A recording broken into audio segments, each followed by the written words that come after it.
Assalamualaikum and hello everyone.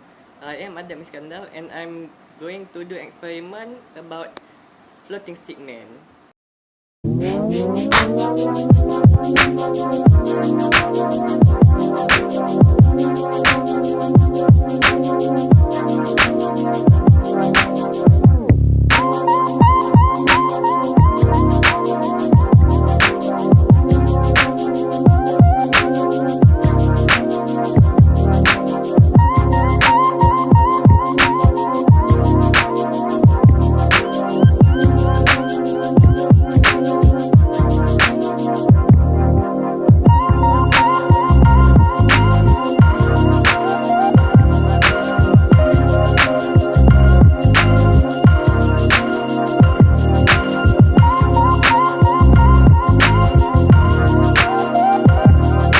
How did the stickman that we draw earlier float?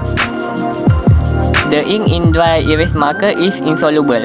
That means it can be dissolved in a liquid, and more importantly, it means it less dense than water.